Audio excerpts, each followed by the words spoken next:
Yeah, an interesting thing about drugs is it often, when a new drug is discovered, it takes a long time to figure out how do you do it. For example, hashish in the 19th century was always eaten. That was how you did it. It was inconceivable. And if you read the descriptions of those trips, it was as psychedelic as anything. I mean, if you read Fitzhugh Ludlow or Bayard Taylor's descriptions of hashish intoxication, written in the 1850s, they are no less baroque and grandiose and psychedelic than Tim Leary's descriptions in the 60s. We smoke cannabis. This seems to be what had to happen to cannabis to change it into a social drug, a drug that you could play music on or be in a club on. Coca is an interesting one because coca, the leaf, is a very important part of the lives of the people who use it.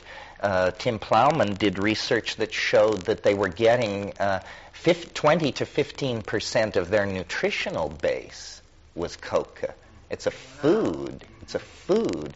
And in the high Andes, where the temperature is very low, you can't live without coca. It keeps you warm.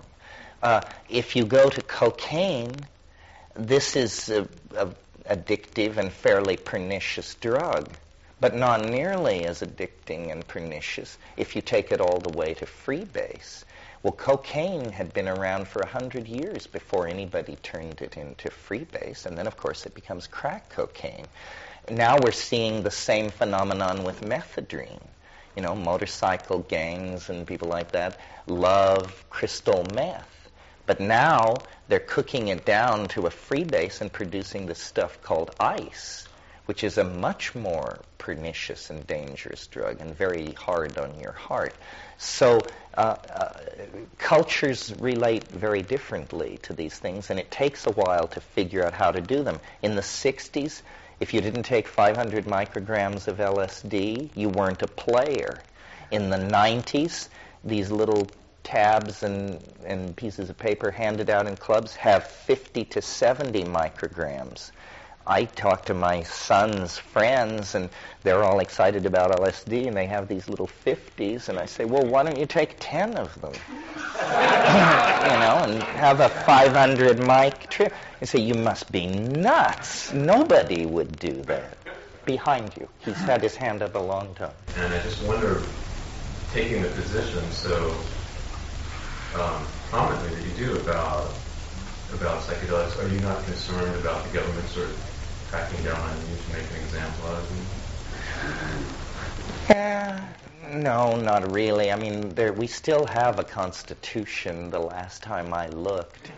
And I think if they were going to shut me down, they should have done it years ago. To me, it's a religious freedom issue. I don't think these things are obligatory, that you must do them to be a complete human being. That's preposterous. But it's an option. And it's part of freedom. I mean, governments are very uncomfortable with freedom. If sex could be outlawed, they would outlaw it. Ecstasy in all forms makes them very nervous and unsettled. Right, because if we were all tripping on a daily basis in the U.S., I mean, surely dividing on the wallets that the U.S. would fall apart because nobody could go sit in a corporate cubicle anymore. Right. Just the opposite. Well, we have a funny way of thinking about drugs. I mean, for example, imagine if in 1948 a drug had been introduced into this country so addictive, so powerful, that within a few years every single citizen was spending 6 hours a day loaded to the gills on this drug. Well, then everybody would say, we just went around the bend and blew out as a society. Well, but in 1948, television was introduced, and millions and millions of people lead larval, low-awareness, warehoused lives, mainlining an electronic drug straight into their brain. It has a whole profile. Blood pools in your ass, your eyes glaze over, your brain states can be recognized as those of a television watcher, your digestion goes to hell, your eyes are shot, and we think nothing of this because we call it a technology, not a drug. We have very strong categorical imperatives operating here. I would argue that it's almost better to do heroin than to watch TV. At least when you're doing heroin, you're responsible for your own reveries and thought processes. When you're mainlining TV, what is it but endless messages to fetishize products and to basically transfer your allegiance to various objects, which then can be sold to you. Yeah. How did you get a hold of Jerry Mander's book, Four Arguments for the Elimination of Television, which I was reading when I started Food of the Gods, and then blissfully found it in your autobiography when I got to that section of the book that you had read it from your section on TV? Well, I've always... Is it out of print now? It is out of print, yeah. I've always been interested in television from a McLuhanist point of view. I think a woman named Marie Wynne wrote a book called The Plug-in Drug, in which she went much farther than Jerry Mander, because he... W-I-N-N? No, W-I-N-N. The Plug-in Drug. And she talks about the neurophysiological changes that accompany watching television and, you know, the dumbing down that occurs in the television environment. Well, we didn't get as far as I hoped we would this morning, but we're now on the edge of technology with this discussion, and we will proceed with all this at 4 o'clock this afternoon. Probably that was enough talk about strange drugs and states of mind this morning, unless somebody has some burning agenda. Pharmacotheon.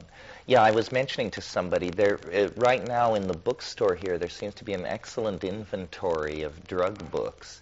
All of Ott's stuff, including ayahuasca analogs, all of my stuff, Stolaroff's book, Dale Pendel's new book, the reprint of Ernst von Biedra's book, a whole bunch of stuff there gathered in one place. So if you're looking for that stuff, avail yourself of it. Some of those things are somewhat hard to find. Besides your books. Thank you. Well, that book... This is a good read. That's a good read. There's a book called Hallucinogens and Shamanism, edited by Michael Harner, that is a lot of different articles behind in one set of covers. Articles on ayahuasca, on Tabernanthe Boga, I believe on peyote, on solanaceous plants. It's a good general intro, and that's just one book, and it's there, I noticed. Well, so if you have no issues, then it's up to me. Is there anything anybody wants to talk about, or that I... Yes. Well, the argument for the time wave, the psychological argument, is that it's an argument against anxiety of a certain unfocused sort, because it makes a certain kind of generalized prediction about the future.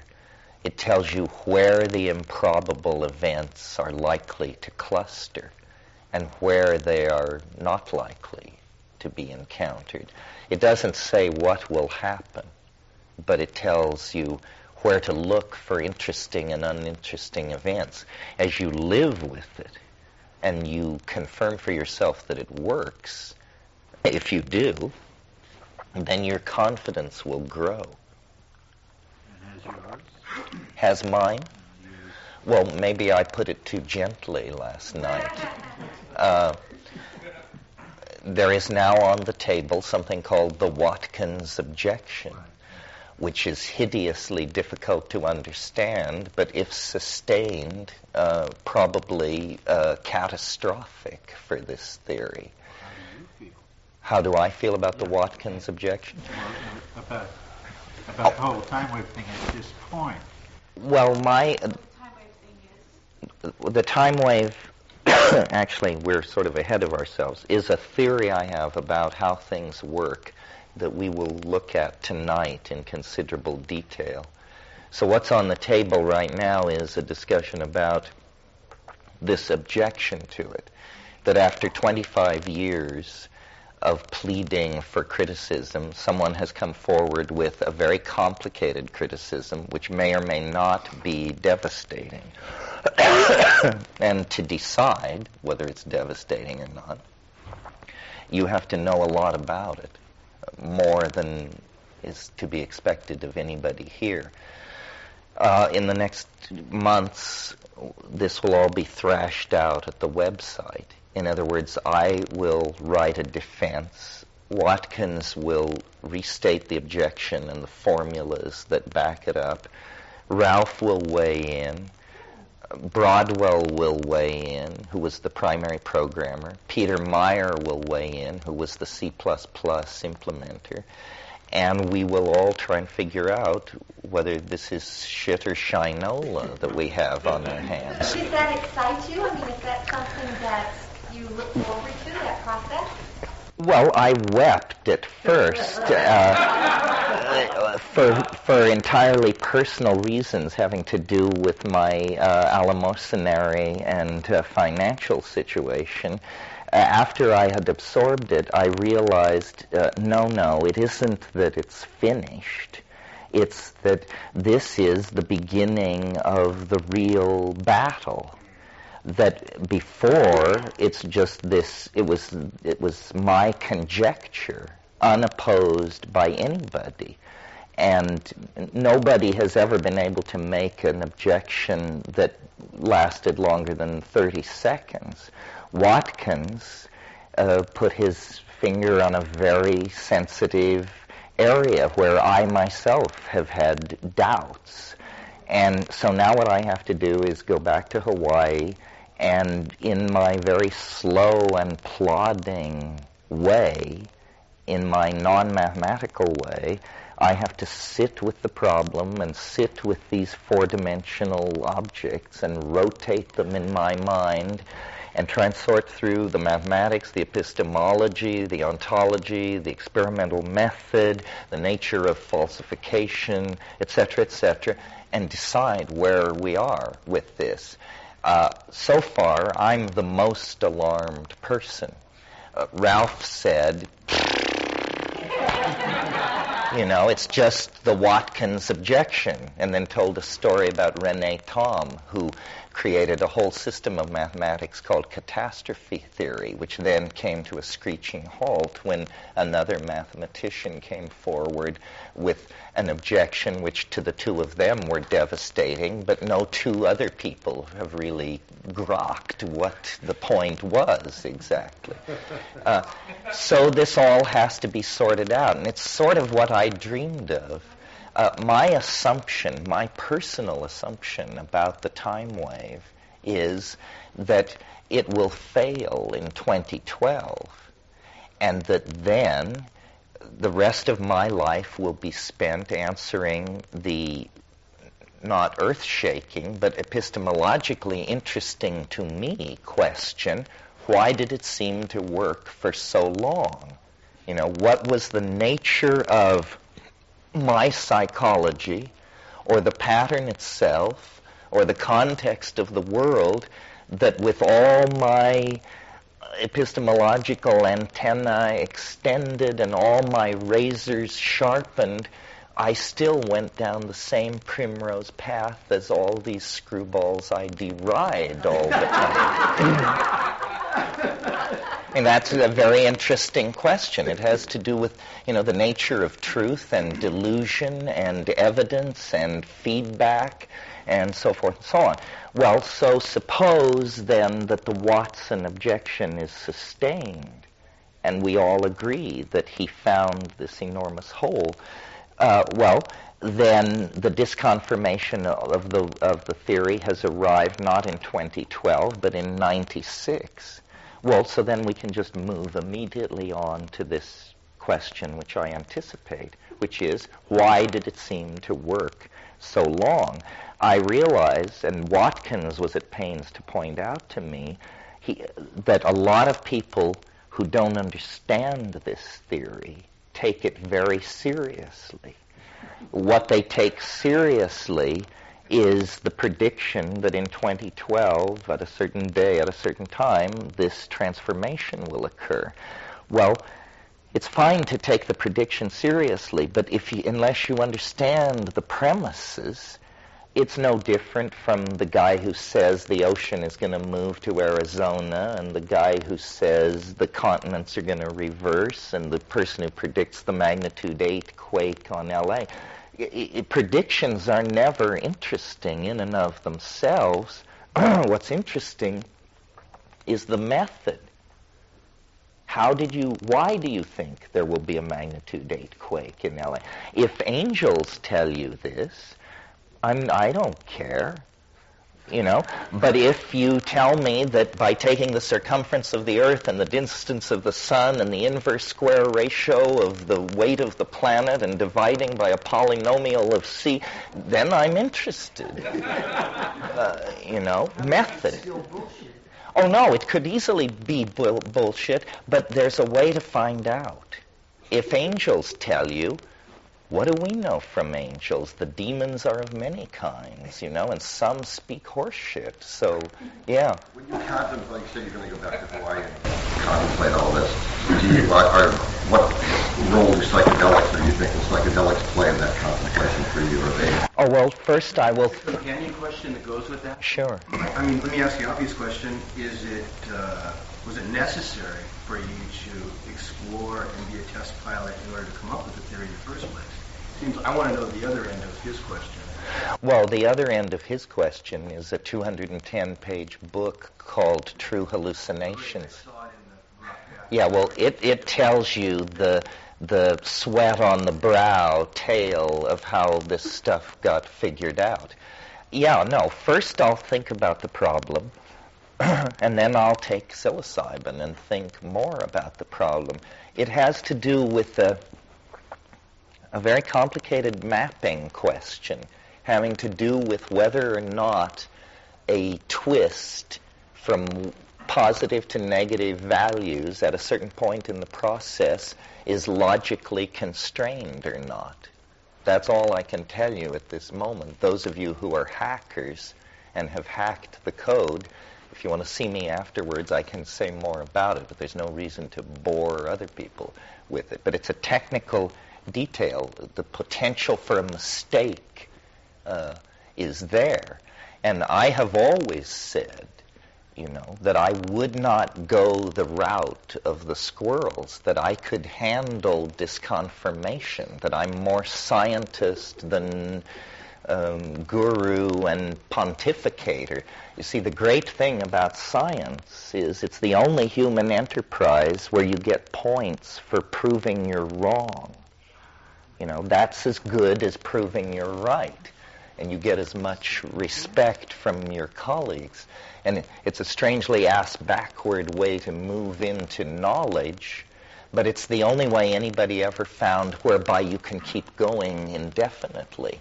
If you have other theories of knowledge inevitably turn into a dogma, a closed system of axiomatic propositions that answer all objections. So is the short answer that, to some extent, at least generally, yes, psychedelics played a role in the development of the theory? Yeah, absolutely. You tend to try to use psychedelics, specifically psilocybin, to go back. The objection. Yeah. Okay. Could you ask the mushroom just flat out, here's this objection. What's the deal? What's the deal? Yeah, of course. Watkins eat mushrooms too? Oh, yes. No, Watkins is a worthy opponent. Watkins is young. I dared not ask how young. a child, a savant of some sort. And he was not aggressive. He was gentle. He was respectful. We met because I had a theory of how we could use the time wave to explore extremely high prime numbers. So it was to explore a collaboration. But then we sat down there by the swimming pool with his yellow notepad, and he began to talk. And it became clear immediately that, the thousands and thousands and thousands of people who had come before were as nothing compared to this one English guy who. Has he published anything? Oh no, he has no fixed address. He's a homeless person with a very sharp pencil. Did that happen here? No, it happened at Palenque. Will this upcoming discussion be available to other people to read on the web? Oh yeah, it'll be there. It'll be there's a page called Novelty. And if you go there, there are all kinds of exhibits, pro and con, the time wave. And now there will be something called the Watkins Objection. And possibly under the heading Autopsy of a Mathematical Hallucination.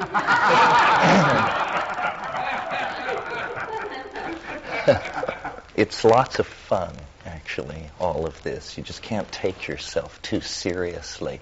It's more fun for me, I think, than for my public, because my public tends toward mania and humorlessness in some percentage, which makes it all very scary then, I think.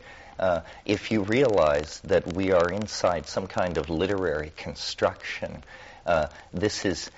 Actually, remember I mentioned last night about being in the Baz and how it was like a Fellini movie crossed with a Disney cartoon? Right. Well, I was thinking about that in bed last night, and I said, well, there was a simpler way to say it. The simpler way is, it's like a Vladimir Nabokov novel. Do you remember in Lolita, the movie as well as the novel, where they go to this motel for their first encounter, and there is the manager of the hotel is Mr. Harry Schwein, and he has a very pig-like face, and he's introduced by Peter Sellers, the the Claire Quilty figure, brings him over and introduces him to Humbert and says, "This is my very good friend, Mr. Harry Schwein," and the camera closes in, and you see this pig-like face. Well, it was that level of spreading grotesqueness that clues you to the fact that this is good writing. This is good writing. This doesn't just happen, this kind of stuff. This takes effort. Production values are high. And, who you are in all of this is a question worth finding out. This sort of has to do with this thing I've been talking about for a few months about taking the conclusion that the world is made of language, which we've talked about for years, but realizing that what the implication of that is that you can hack it. You can hack it in the sense of that you can hack code. This is a magical understanding. The world is not given. It's not made out of physics. It's not a Newtonian machine running according to partial differential equations. It's a bunch of code. And you can hack it and make it the way you want and rewrite the scripts and change the whole situation around. Yeah. If that's true, and I was thinking about the last weekend you did here, you said that what you realize on a high dose of DMT is that the world is magic top to bottom.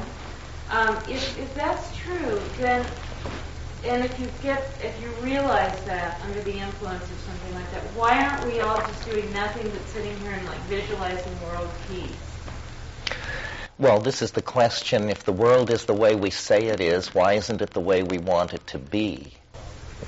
Right? I mean, what is this resistance? We are creating it, in fact. Is that what you mean by it being magic, that we are projecting it out there and creating it? Yes, but it isn't the ego that is doing this projecting.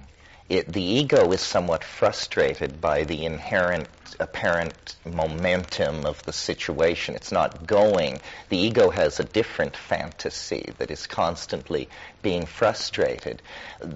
My idea of enlightenment is when ego and Tao are fused, and Tao is perceived as ego.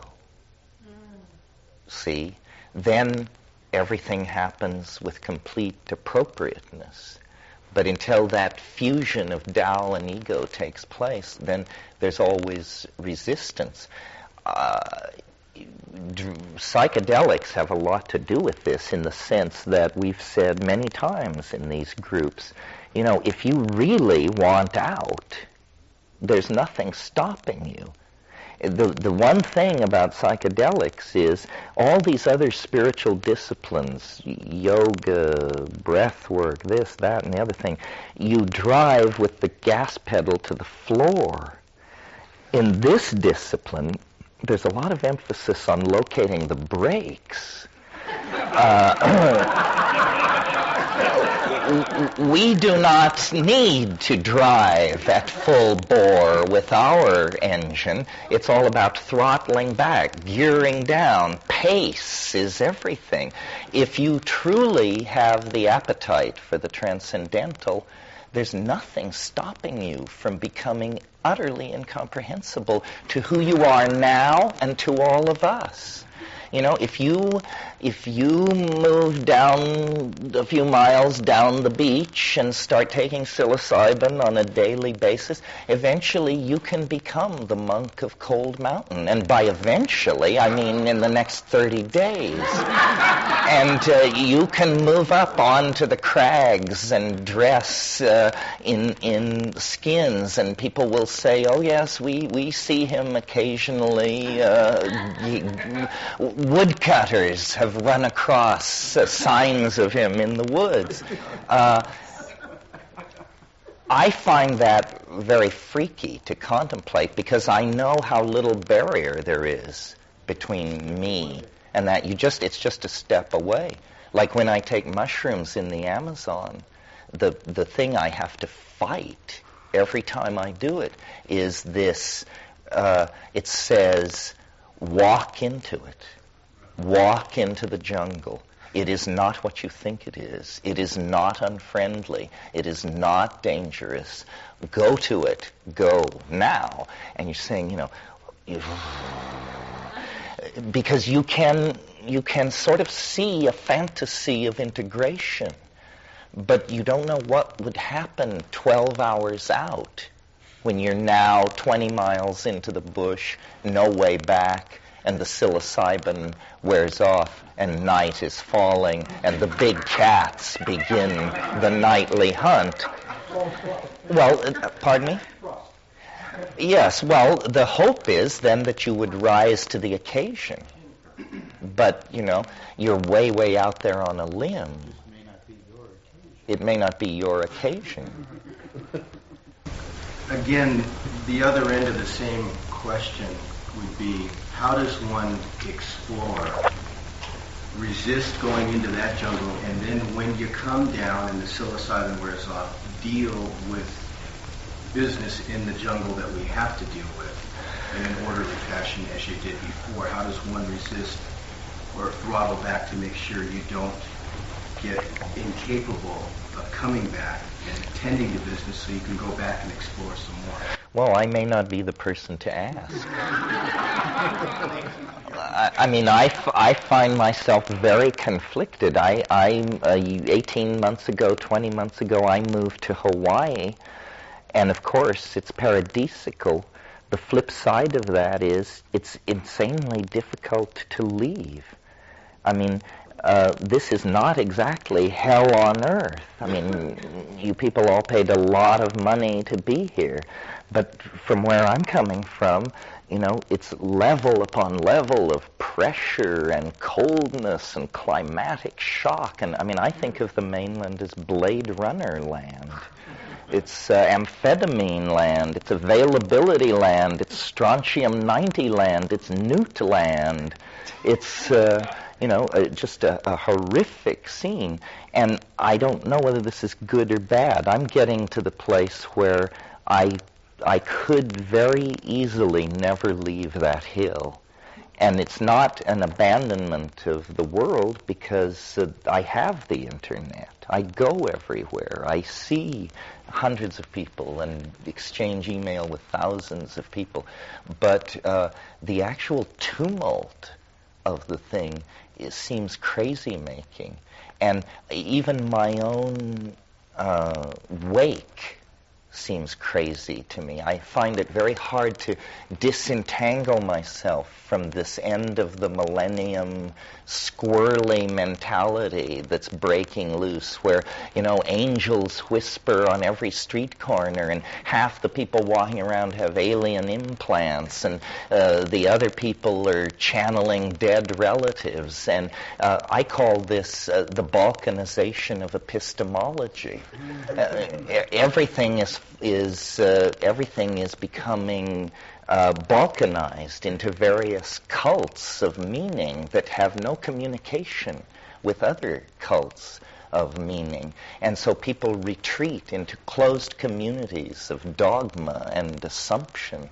And it's quite bizarre and accelerating rapidly. And the only thing I see mitigating that are psychedelics, again, which dissolve boundaries. But I also see that the path that the psychedelics seem to be, the path by which the psychedelics are moving toward a kind of quasi-respectability is by making some kind of hellish marriage with organized religion. And that's very dubious. That will dumb it down and turn it into cults of personality and so forth and so on. So it's a very complicated situation. What I try to convey to people is the only way to make sense of reality is to keep your mind clear, and to do that you have to take drugs, because social programming otherwise is so strong that you're just walking around inside of some kind of Pavlovian nightmare that's being handed down from Time Warner. So logical razors, a real emphasis on direct experience, and a fairly in-your-face, show-me attitude. Because in the spiritual marketplace, all kinds of claims are being made. Do you find for yourself any reason to leave your hill other than perhaps the need to come out and earn a living? No, not really. Not really. So you could see yourself as a cyber monk of War Mountain? Well, I was billing myself as the zone ghost of cyberspace. That is the way to do it, I think. And I think more and more this is happening, that what I've discovered is a lifestyle. The way it feels is that we live there, we live in the future. We live in nature, a climaxed Pacific Island rainforest. We have a wireless connection to the internet that is run on superb machinery, that is run by the sun. There are no wires in, no wires out. A four-wheel drive road so terrible that there's no motivation to go by petrol-powered device to and from town. And the whole world is available through the internet. Most cities and office culture and suburbs, all these things are genuflections to the constraints of three-dimensional space on social styles. Most people have now, if they understand the internet, no reason to live where they're presently living. And as soon as big corporations actually do the cost-benefit analysis, they're going to buy everybody computers and tell them to stay home. And office culture will disappear. Corporations will become invisible, dispersed, dissipative structures, globally encompassing, locally focused where they need to be. People will be able to sell their skills in a global environment. The entire planet becomes a local telephone call. This is upon us. The speed with which the internet is supplanting all other forms of information transfer and technology is really freaky, especially considering that if you're not hip to what's going on, nothing appears to have changed. You know, the world of 1996 looks pretty much like the world of 1993, except that in a hidden dimension, visible only through the screen, everything has changed. Everything has changed. And, it's steepening the social pyramid. It's empowering political, social, sexual minorities and margins. It is dissolving boundaries, very much as a psychedelic drug dissolves boundaries. And I've said here, in a way, drug design is the first and most successful to date branch of nanotechnology. I mean, when you design a drug, what you are designing is a tiny molecular machine designed to go into the environment of the nervous system and interact with the structures it finds there and produce a desired result. And atom by atom, drugs are designed and built up. The only difference between computers and drugs at this point is one is too large to swallow. And we're working on that. I don't know if this is... Well, I think the moment before this communication becomes virtual and completely convincing is just a technological millisecond. I mean, by the turn of the century, the net will not look anything like it looks now. Everybody will have T1 and higher speed, and everyone will be moving through extremely complex, virtually designed environments. So all this objection to the interface is just an engineering problem. It's on its way to solution as we speak. Right now, the hardwired machinery, the performance limit of the hardware has never been tested. The software is not taking advantage of the hardware. The software is not as good as it should be. This is a human design problem. We're not waiting for technological breakthroughs. We're waiting for better code writers, more creative code. So eventually, what you're saying is at some point the technology will be able to totally and completely synthesize all. Well, in a sense, there's this big whoop-de-doo about virtual reality and how radical a concept this is. The first virtual reality was I mean, once you move behind city walls and into language and begin to have social values and religious beliefs and classes and costuming and architecture, this is all virtual reality. It's just being engineered in very resistant media, like stone, for example, rather than building it out of light, as you do in a VR thing. But virtual realities are what we build. I mean, telling stories around the campfire 20,000 years ago. What's the concept? Close your eyes. Follow the voice into the three-dimensional modality of the storyteller's world. What's happening is that we, through technology and through slight sophistication of our epistemological tools, are noticing what we're doing. We've discovered that media is not this completely transparent, neutral, friendly thing, but that in fact every form of media shapes culture, shapes social values, shapes the individual mind of the user. The psychedelic experience is so shocking to people, and that's what it means to be straight. not in the sense of sexually straight, but in the other meaning, in the sense of straight as opposed to freaky.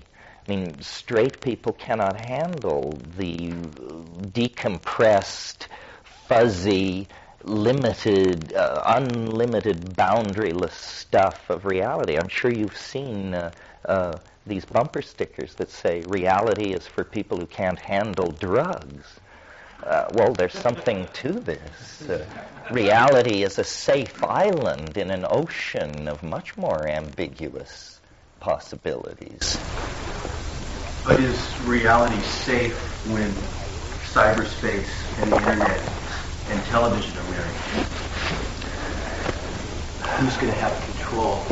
Well, television is not... there will always be TV, and just like there will always be airplane glue and, scuzzy drugs. People have to make choices. Large numbers of people choose the larval, low-awareness feed of TV, but they also have no taste and have no ambitions and no expectation of the future. I mean, television is not an enormous intrusion into their existence. It sort of completes the flatness of it. The thing is to make other options available for those who want it. When I was growing up, I watched a lot of TV because so did everybody else. There were no other options. Now, there are many, many options. And the most exciting thing is nobody need experience a sense of isolation. What I'm trying to say is, what about when everyone's online? I don't know if someone in the room must have the same fear. When everything's online and the eye looks both ways into everybody's domicile, wherever it is, in the rainforest or the middle of an urban development, how will that be different from 1984? How will we retain the freedom of choice? How will we make sure that the Constitution's in place? What will be our change? Well, in 1984, see, there's a distinction here that's important about media. We are only familiar with and have grown up, all of us, under the aegis of what is called mass media. Mass media means television, newspapers, radio, and what mass media is one-to-many communication. The editors of Time magazine, a team of 50 or so people at the top, communicate to millions of people. Similarly, network broadcast executives. The internet is different. It's what's called any-to-any communication, not one-to-many. And mass media has created, since the Renaissance, since the invention of print, the entire notion of what is called the public. We are so familiar with this idea, the public, I'm part of the public, you're part of the public, we're the public, that we don't realize that before 1640 there was no such thing as the public. The public is created by mass media, and it will disappear with the disappearance of mass media.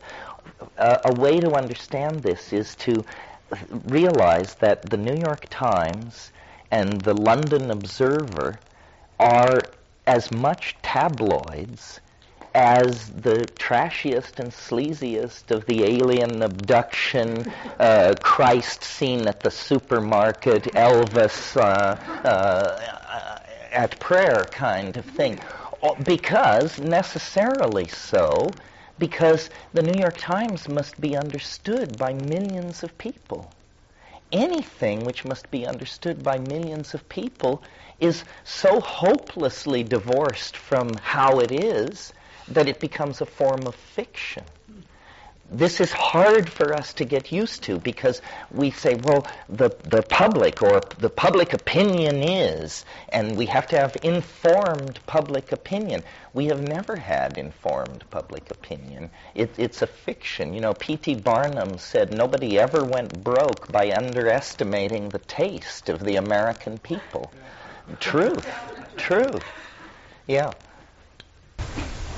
It seems to me kind of like the discovery of the atom in the sense that there was tremendous potential for positive uses, but just as much tremendous potential for destructive or counter-creative or counterproductive uses. And it seems to me like when you've got more and more people spending more and more time in front of a screen instead of more and more time out in nature or with other people, that while something may be gained, something very important may also be lost.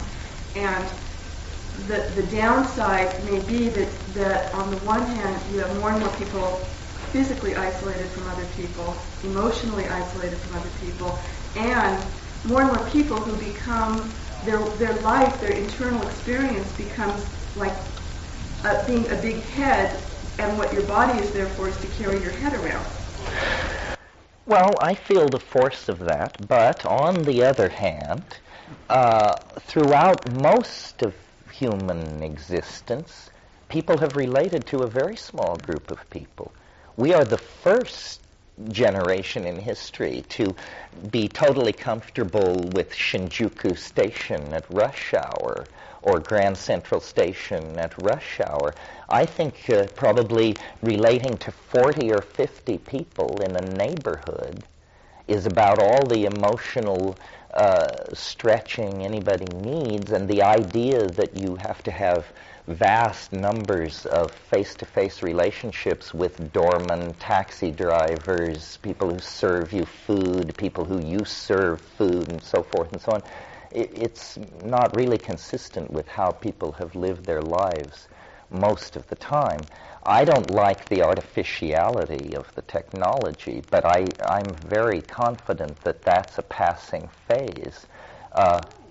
Then what? Then you have people's faces on the screen? Yeah. It's still another step removed from direct experience.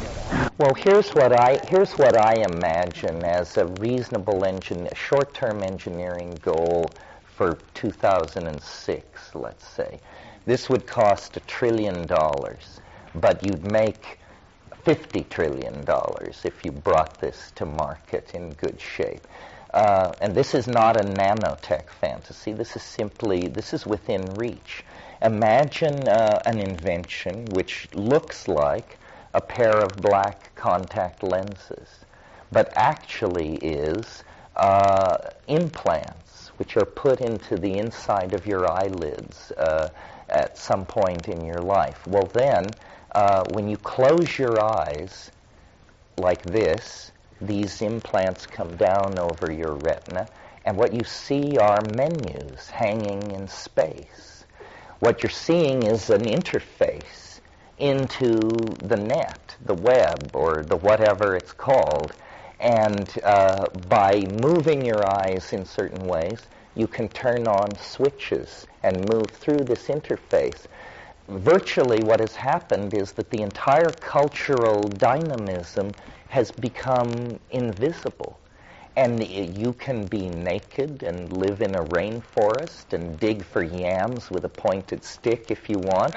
And when you've got enough yams, you can close your eyes and visit the Vatican Library exhibit on Renaissance mathematics that is running at the Vatican Library website. Or anything else in the vast gamut of sexual, intellectual, industrial, and so forth tools that are laid before you on the internet. So that's a reachable goal. Well, here's what it does. See, my analysis is that what's killing the world is not the internet. What's killing the world is addicting people to objects that we have to fabricate raw materials into these objects in order to supply people with these things. Mercedes and condos and VCRs and high fashion gowns and so forth and so on. If we could, which would you rather have? An 800 square foot, $500,000 condominium in Malibu, which is real, or the entire Palace of Versailles with obedient staff on call 24 hours a day in virtual space. I think most people would go for Versailles. I think what we have to do is convince people that matter is tacky. And the way you convince people matter is tacky is by making the virtual world so beguiling that people think that the actual acquisition of objects is a manifestation of ill breeding and bad taste. And that's just a switch in cultural values, you know. A moment ago you said, and this is something I want to jump on, because I was kind of objecting a little bit like you were there about the loss of humanity, but what I also heard you say, just briefly, is that all we need is 30, 40, 50 people. So I'm kind of curious, with all this technology, and for me, all the technology of the next thousand years will not replace the human spirit. You can't send that over lines. But besides that, you're still advocating small communities, small, non-materialistic, small communities. So you still will have that. Yes, I think most people can make their living from local forms of agriculture. Tribalization, I mean, there are some things about population that have to be talked about too, but some of you know I've suggested this idea of one woman, one child, which is a very simple idea and which would collapse the world population by 50% in 30 years. And people say, well, but women wouldn't voluntarily limit their reproductive activity. Well, maybe not in Bangladesh and Java, but where we really want people to hear this message is in Manhattan and Malibu, because the children of those women use 800 to 1,000 times more resources than the children born to women in Bangladesh. Convince one woman on the Upper East Side of Manhattan not to have a child, it's the equivalent of convincing 1,000 people in Bangladesh not to have a child. If you could get 15% of the educated upper-class women of the industrial democracies to voluntarily have one child, within 10 or 15 years, you would begin to see the indices fall back into the black on the resource extraction curve. So this is my theory of politics is you can only get people to do things that are good for the community if they are also good for the individual. So if you go to someone and preach poverty and self-sacrifice, who's interested in that? But if you go to an educated woman in the high-tech industrial democracies and say, how would you like to have cradle-to-the-grave medical insurance? How would you like to have genuine status as a hero in the struggle to save the earth? And how would you like to have vastly increased leisure time and vastly increased disposable income? Sounds like a pretty good deal to me. Social esteem, more money, more time, less responsibility, and high status. So you persuade the individual then to act in a way which supports the goals of the community. And then beyond that, there are other issues. I mean, I would advocate a limiting of male birth. I think it's crazy to try and feminize men. I think that's so weird. And that if we as a collectivity feel that there is not enough femininity in our society, then we should have more women, not feminize men.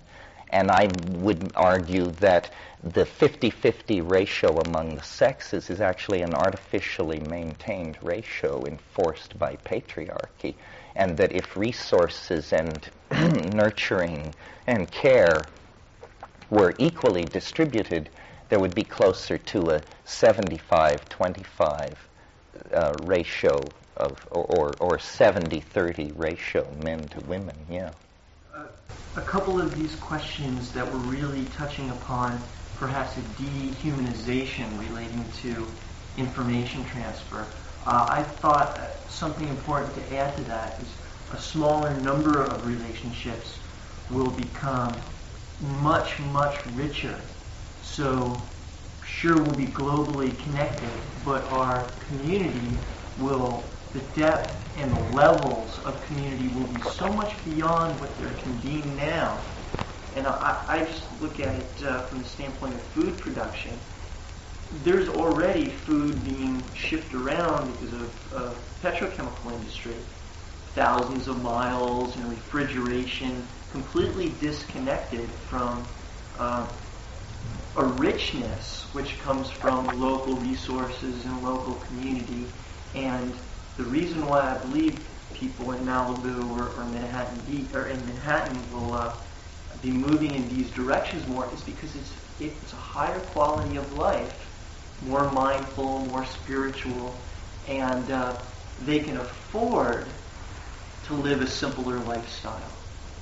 The people who are in the midst of the machine, they don't have the time to even think about it. Yes, what's very disturbing about all of this, you're right, some people are figuring it out. What's disturbing is that since the collapse of the socialist critique of capitalism, capitalism is absolutely unrestrained and uncriticized, and it is raising in the hearts of hundreds of millions of people in the third world a desire for a middle-class lifestyle that cannot possibly be delivered unless we cut every forest, dig every mine, and fabricate everything into consumer electronic goods. Exactly, and the problem with imagining some voluntary or other population control is it's not going to happen until it's economically driven, because right now our economy is based on expansion.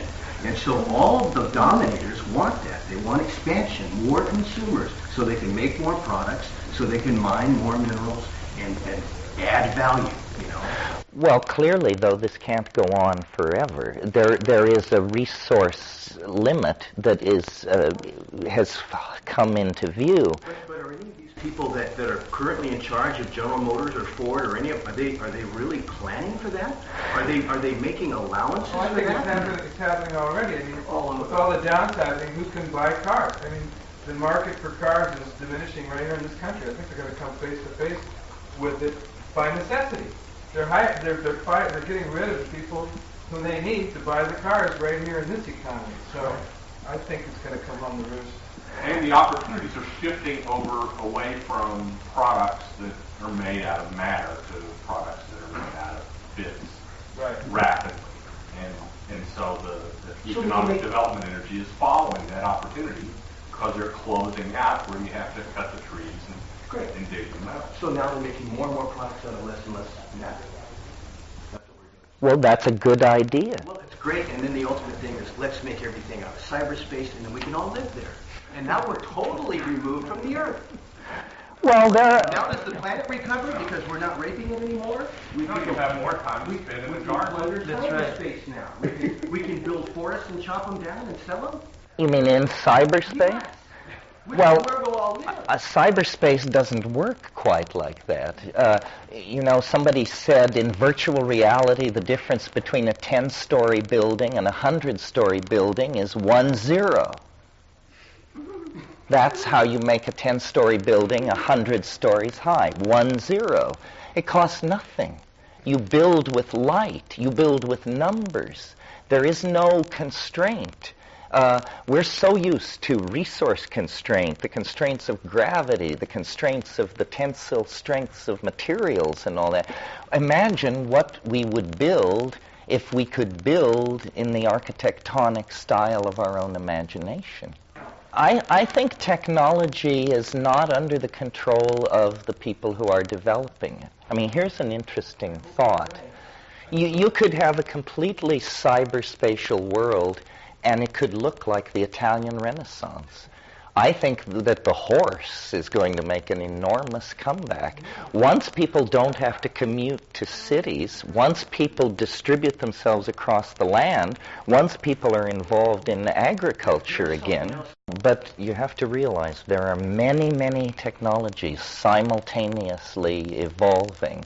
There's a whole angle on this that has nothing to do with cyberspace. It's sort of the revolution one compartment over.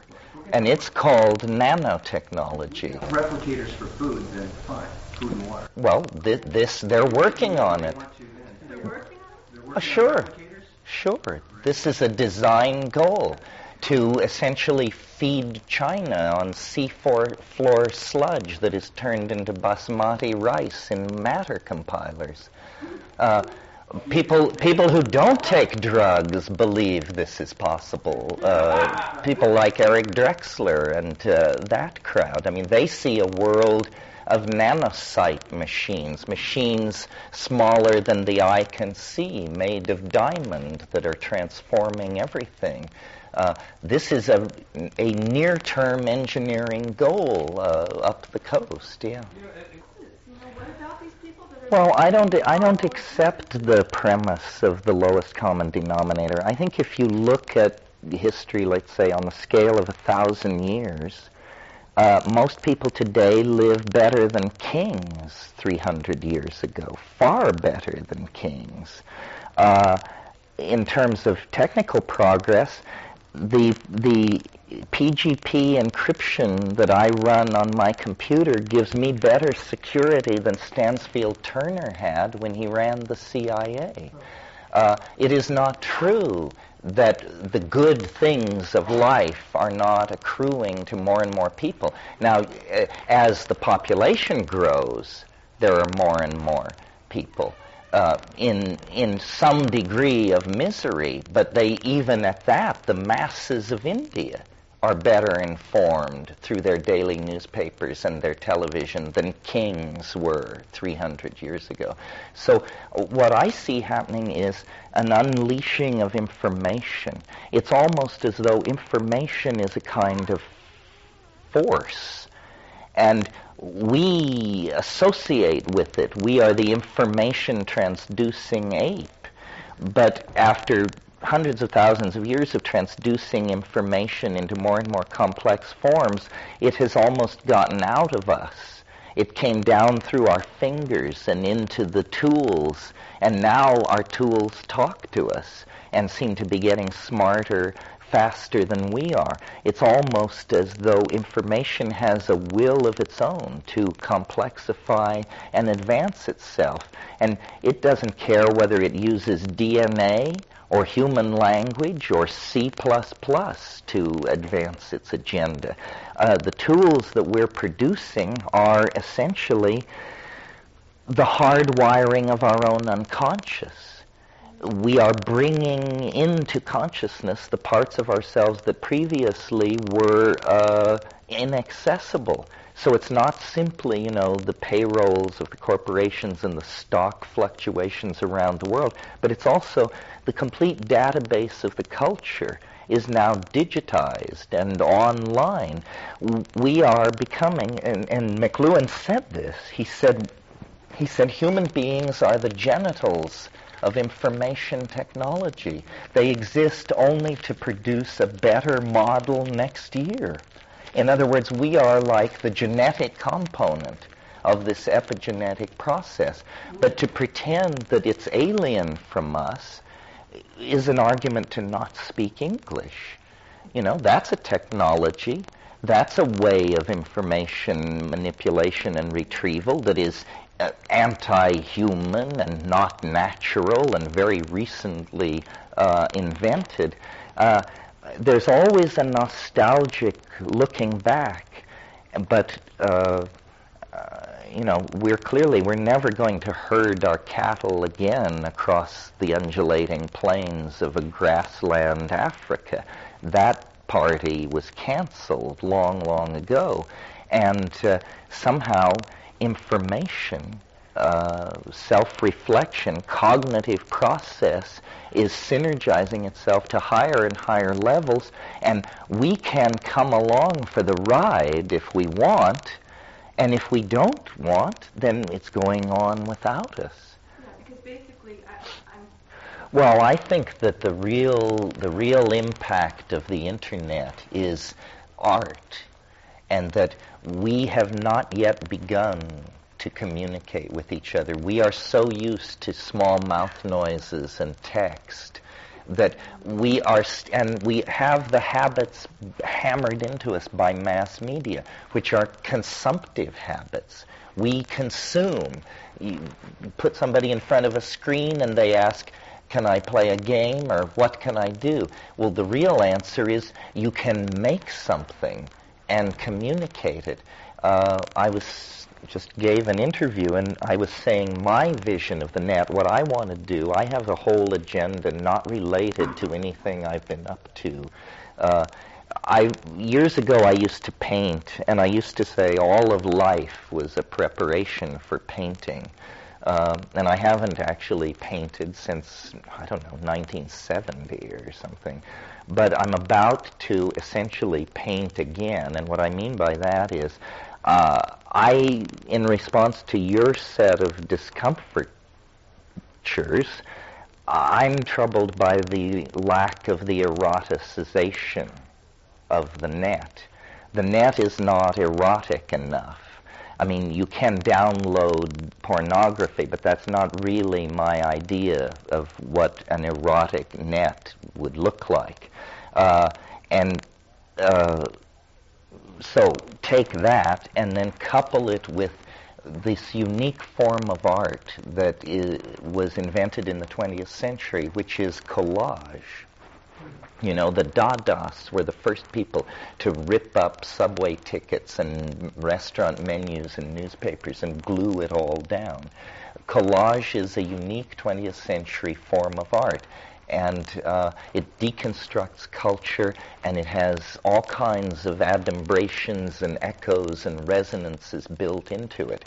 Hypertextualizing collage through image mapping to build vast, multi-leveled, hyper-collage-like environments is something I want to do, and I want to use it to make the net a much sexier place. And I'm not interested in it as a commercial thing. I'm interested in it as a communicative thing. Okay, so that's my one person's agenda for the net. Well, you might have a different take. You should do your version.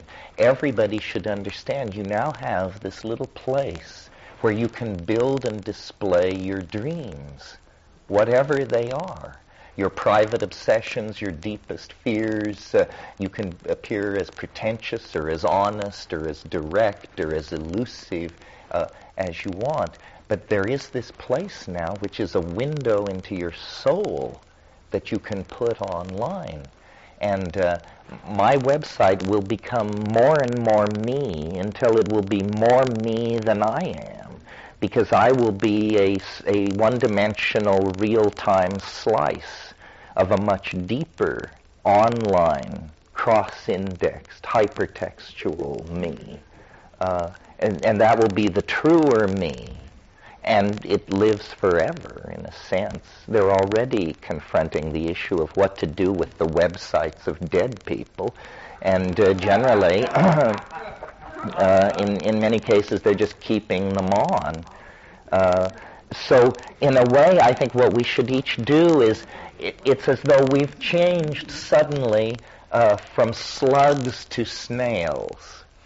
And what I mean by that is, now you can construct a physical artifact out of your genetic unfolding, out of the experience of your life, such that when you move on, it will stay around.